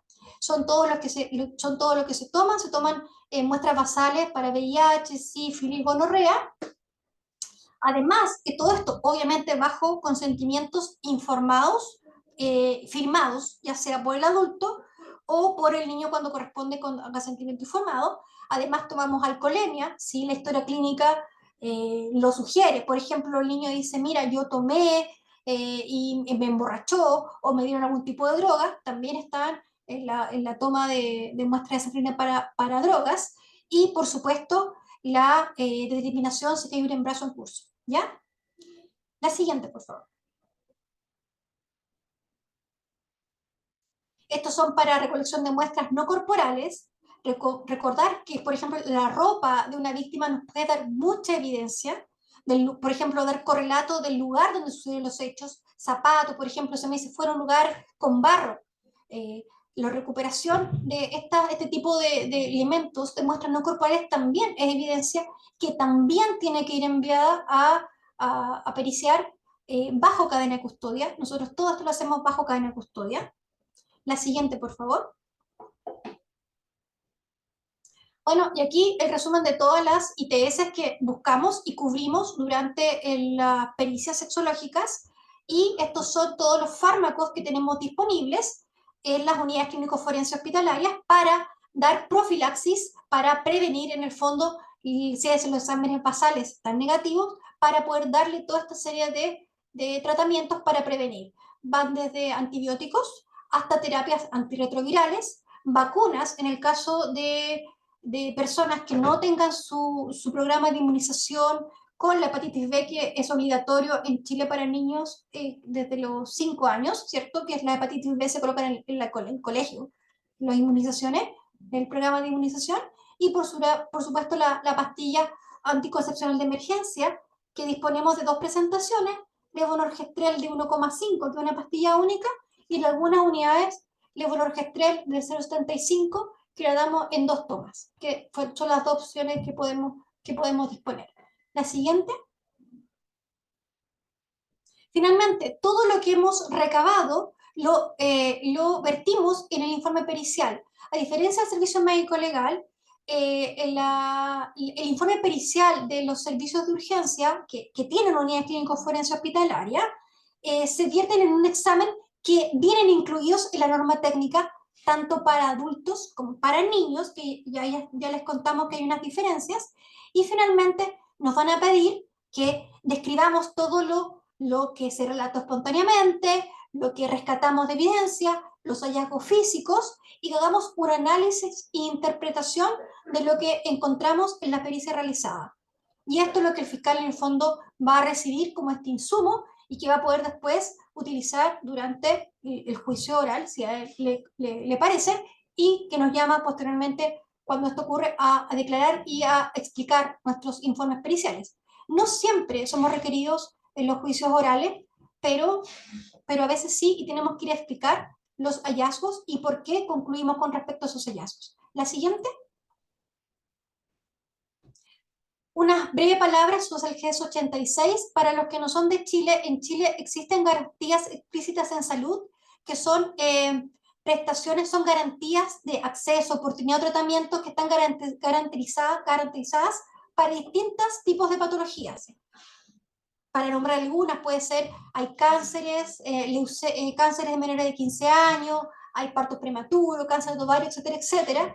Y recientemente, dentro de estas garantías de salud, se incorporó el GES 86, que es la atención integral de salud en víctimas de agresión sexual aguda. ¿Ya? Esta es la definición que se considera en el GES 86, que son víctimas que han sido expuestas a violencia sexual de menos de 72 horas, donde el agresor o agresora se ha puesto en contacto directo con los genitales del niño, en el fondo, ¿cierto? Con o sin intercambio de fluidos, y que por tanto estas víctimas requieren una intervención oportuna. Y lo que busca es que la víctima independiente, esto es una línea independiente de la pericia, lo que busca es que la víctima, el lugar donde vaya, tenga la respuesta más precoz de prevención de enfermedad de transmisión sexual y de embarazo. Pero además le asegura, independiente, que vaya una pericia a la unidad clínico-forense hospitalaria, tenga un seguimiento dentro de los siguientes 35 días. Aquí viene la segunda. Diapositiva, por favor, la siguiente diapositiva. Aquí la garantía de acceso, aquí la garantía de oportunidad. Esto es tanto por el sistema público como por el sistema privado. Una víctima puede llegar a una clínica y la clínica tiene que estar en condiciones de dar a una víctima de violencia sexual la misma garantía de acceso y la misma garantía de oportunidad que un hospital, donde existan unidades clínico-forenses hospitalarias, ¿cierto? O otro centro. Aquí les desgloso un poco la siguiente. Pero además tiene una protección financiera, ¿ya? En Chile, desde este año, ¿cierto? Los beneficiarios FONASA no tienen copagos asociados a las prestaciones. Eso antes no era así, ¿cierto? Ahora, felizmente, no hay copago asociado, pero sí las víctimas que son previsión ISAPRE. Entonces, una víctima previsión ISAPRE tiene asegurado, mediante esta garantía GES, que al lugar donde le toque asistir, en el fondo, no va a tener que desembolsar el pago por ejemplo, por las profilaxis, por los exámenes, por el seguimiento que que obliga, en el fondo, esta garantía de prestación de salud a que tenga la víctima, ¿ya? Estos son valores, yo se los muestro, existen, pero en el fondo es una protección financiera para cualquier víctima, ya sea en el fondo pública, que no hay copagos, o para una paciente SAPRE que eventualmente fuera a una prestación de una clínica o privada. La siguiente. Ya para terminar, ¿cuáles son los desafíos en la red de salud? Los desafíos son que tengamos una ecuación continua. Los peritos de sexología forense nos formamos en, en una formación en conjunto muchas veces del ministerio con el servicio médico legal. Se habían descontinuado durante la pandemia. Este año se volvieron a instalar y esperamos que cada día sea más gente la interesada en capacitarse.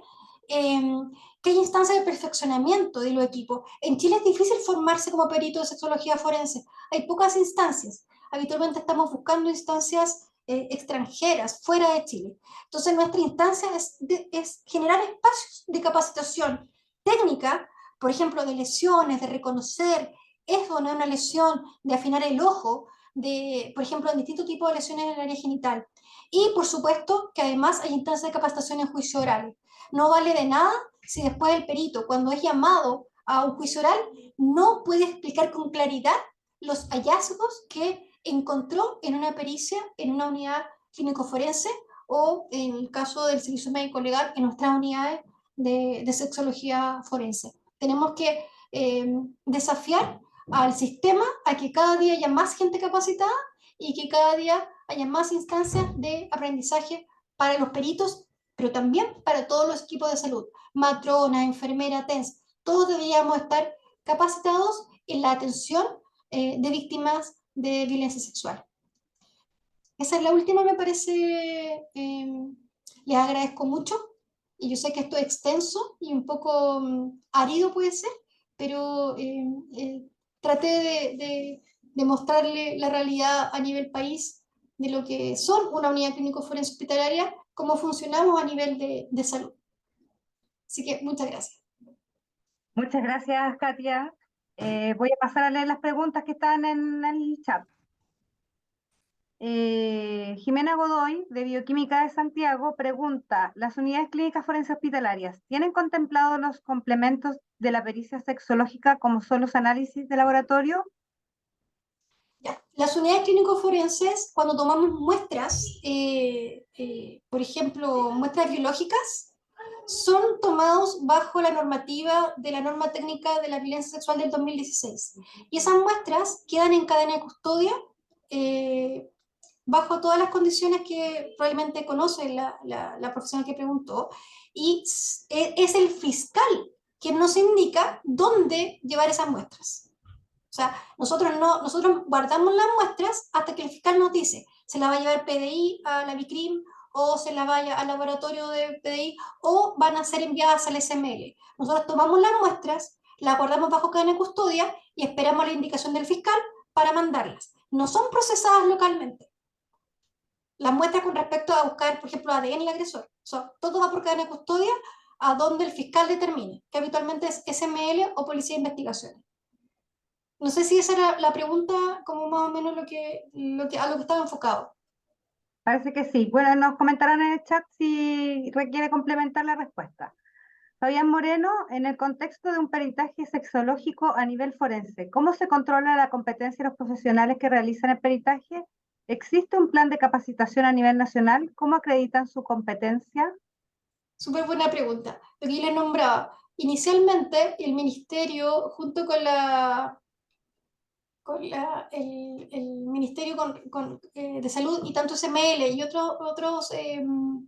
otras instituciones públicas, buscaron intencionar la formación de peritos. Y es así que el Ministerio de Salud generó un curso, una parte teórica y una parte práctica, de más o menos somos como 180 profesionales formados bajo ese sistema, donde acreditamos nuestra formación. Fuimos a un centro clínico, que en el fondo, por ejemplo, puede ser un hospital de niños. Me tocó el Calvo Maquena a mí, que es un muy buen centro formador, donde yo pasé con ginecólogos infantiles, yo soy ginecólogo, pero además me tocó pasar con ginecólogos infantiles, cumplir un número de horas y posteriormente era un servicio médico legal donde tuve que aprender cadena de custodia, tuve que aprender toma de muestra y eso es como el curso para ser perito, eso es lo formal.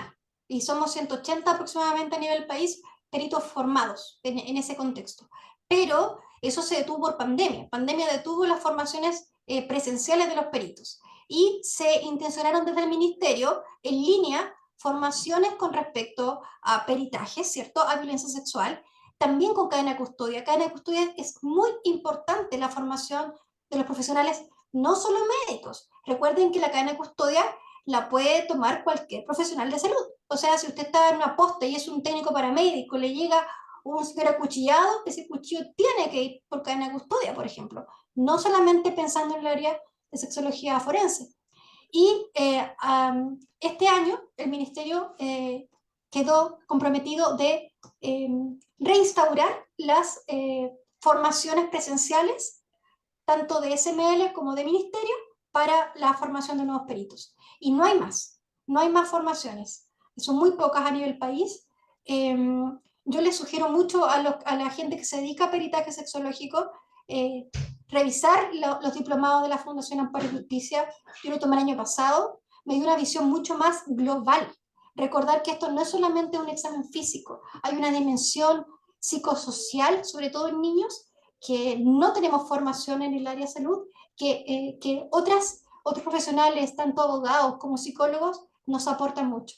Y es una buena formación, pero básicamente no es tan clínica como uno esperaría. Ya tiene otro enfoque. Es todo lo que conozco de formación de peritos actualmente.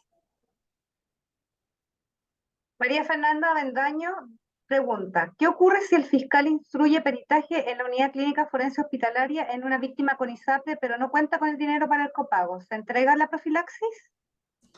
Mira, yo, la verdad que la parte administrativa propiamente tal, yo la desconozco, pero yo trabajo en un hospital público y en verdad yo nunca miro la previsión. O sea, yo como perito no es problema mío. Yo creo que aquí lo principal es darle la profilaxis, tanto de ITS como PAE, pero ahí la verdad que yo no te podría responder porque desconozco cómo funciona en el caso que sea en ISAPRE. Me imagino que después como funcionan en muchas otras cosas, después el hospital se encargará a través de su ISAPRE, del prestador, exigir el pago. Que mucha gente cuando viene a salud, posteriormente tiene que hacer pagos, no de forma inmediata, ¿ya? Pero la verdad que desconozco. Yo cuando atiendo en el hospital regional, en la unidad clínico forense, yo se lo doy nomás, que es lo fundamental. Puede ser la diferencia de la vida de una niña de adquirir una clamidia, por ejemplo, y a futuro tener problemas reproductivos de infertilidad, por ejemplo. O sea, es una acción tan importante que eso pasa a un segundo plano. Pero no tengo más información con respecto a lo administrativo. Gracias, Katia. Silvina Inés Díaz dice, excelente, muy claro, así que te manda felicitaciones. Rocío Alvial Luengo, ¿cuáles son las implicaciones para las ciudades que carecen de una unidad clínico forense en el país? Bueno, eso es bien importante porque en los hospitales donde no hay unidad clínico forense, no necesariamente hay personal capacitado. Esto es bien importante, que un personal sea capacitado en el área de sexología forense tiene que ver tanto con la calidad de la atención, por supuesto, porque en el fondo el paciente de violencia sexual es un paciente muy diferente, es un paciente que viene de haber vivido un trauma tan severo. Yo siempre les digo a los colegas cuando hablamos de estos temas, imagínense la experiencia sexual más vergonzosa de su vida y que de pronto quieran que usted la cuente a personas que usted nunca ha visto en su vida. Cuando uno dice vergonzosa, además, en estas víctimas es dolorosa y muchas veces traumática, la gran mayoría de las veces. Entonces, la implicancia muchas veces es que el profesional no formado puede tener muchas ganas, pero le falta la capacidad de darle la atención integral a la víctima. Y la verdad es que el ministerio está trabajando en implementar cada día más unidades y formar más peritos. El problema es que es un tema complejo.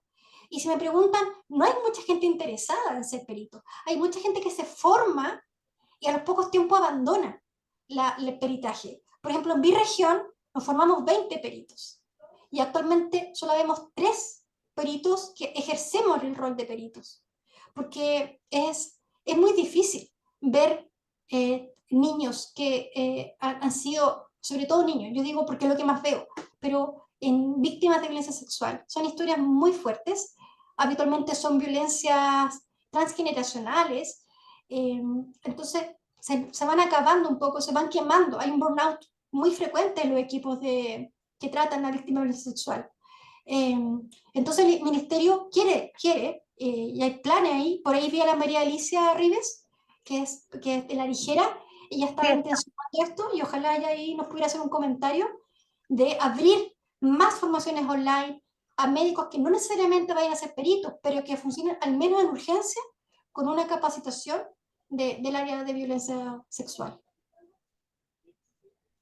Fabián Moreno dice no olvidar que la capacitación debe ser continua. Yo ahí quisiera complementar, Katia, porque efectivamente el curso de sexología se dio durante varios años, tuvo varias versiones y lamentablemente por la pandemia quedó truncado, pero ha habido un trabajo en conjunto del Servicio Médico Legal con el MinSal principalmente y con la Fiscalía Nacional para retomar este curso y poder llevar a cabo más formación de peritos en el área de sexología forense.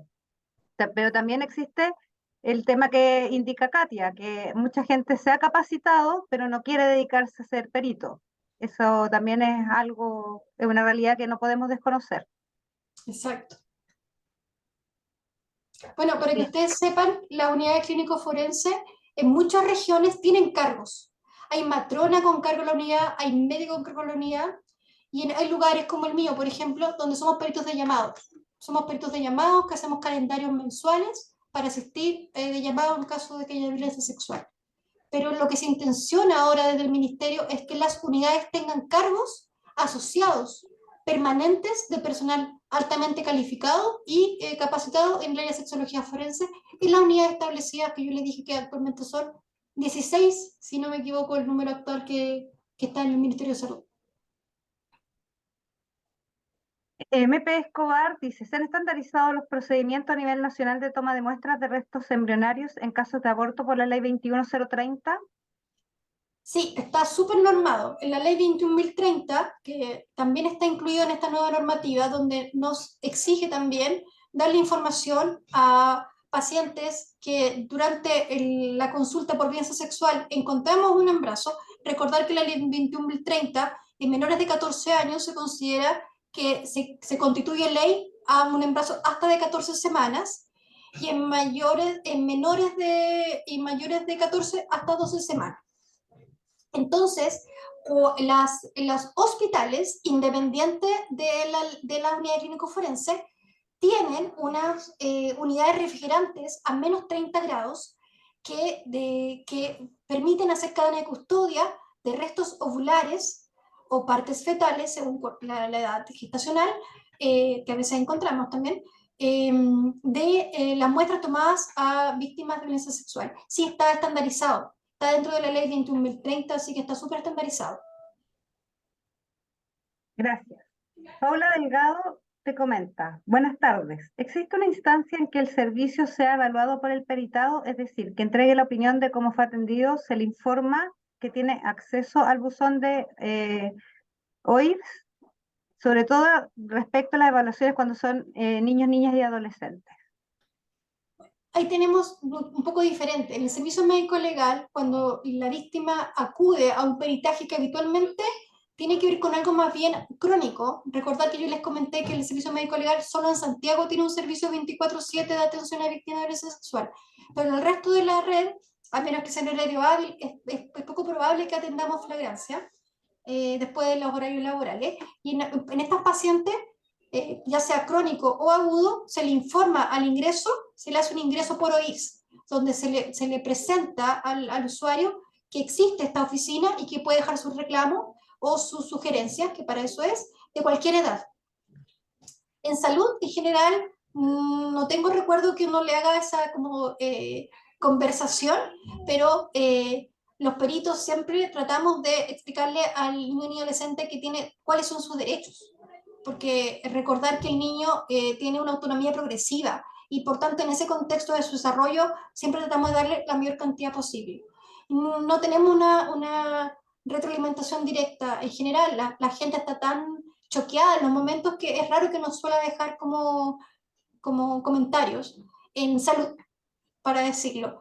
Pero en el servicio médico legal sí tenemos retroalimentación, a veces tenemos felicitaciones, a veces tenemos comentarios, y nuestro como usuario, que es finalmente la fiscalía, sí nos hace constantemente, anualmente, sugerencias y retroalimentaciones de nuestros peritajes. Gracias, Katia. Víctor Olivares dice, muchas gracias, doctora, por la presentación. La psicóloga Verónica Oñate dice, como siempre, una experiencia enriquecedora escucharla, doctora Astudillo, una excelente exponente y representante de las unidades de sexología forense del Servicio Médico Legal y del Sistema Público. Gracias por su presentación. Gracias. Patricia Román pregunta, ¿quién se encarga de verificar que los insumos para la toma de muestras en las salas de acogida sean los adecuados? Ya. Como les comentaba, las unidades clínico-forense están intencionadas que tengan personal exclusivo y probablemente los que son del área han visto que ha habido varios concursos, ¿ya? Hay un profesional no médico que generalmente es una matrona, ¿ya?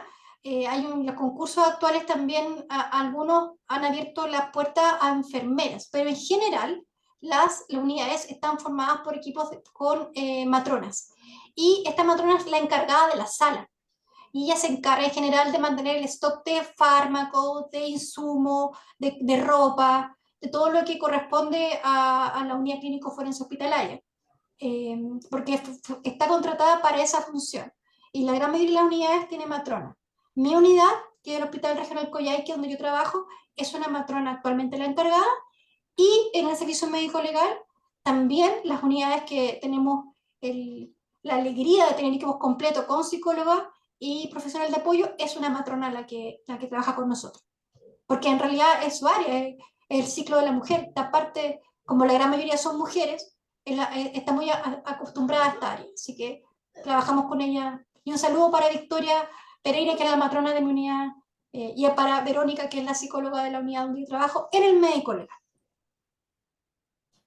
Dice Silvina Inés Díaz, doctora, ¿podría mandar información de sitios de capacitación para formación de peritaje, por favor, siempre y cuando sea posible realizarla online, ya que ella es licenciada en enfermería desde Argentina?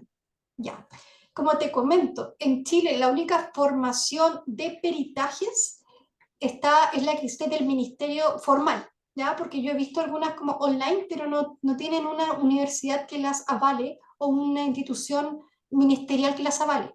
Así que lo que yo sugiero es que lo revises siempre en la página del Ministerio de Salud de Chile, ahí donde aparece la información, y a veces también el Carlos Ibar, ahí la Francisca me puede ayudar, que ella es la encargada de toda esa área, del Carlos Ibar, de cuándo van a reactivarse las capacitaciones en el área. Y no conozco otra. Lo otro que yo les nombré son diplomados en el área de violencia sexual. Yo soy muy fanática de la Fundación Amparo y Justicia. Ellos no me auspician, nada, lo siento, pero yo me formé con ellos en la parte como el entender que la pericia es algo más allá que el examen físico. Es todo un contexto psicosocial que tiene que ver con leyes, tiene que ver con desarrollo evolutivo del pensamiento del niño. ¿Por qué a veces los niños por ejemplo, no denuncian antes? Es una frecuente pregunta. Todas esas cosas que uno tiene duda, que dice, pero ¿cómo no antes? El diplomado te lo enseña. Yo les sugiero que vayan a la página, tiene mucha información gratuita de libre acceso, muy educativa, y que también puede servir en la formación del perito, porque el perito no solamente el que hace el examen, es el que da toda esta atención integral a la víctima, niño, niña, adolescente y también adulto. Pero es un buen lugar para buscar información, se lo sugiero. Gracias, doctora. Silvina dice muchas gracias, te mando un abrazo y Patricia Román también te da muchísimas gracias.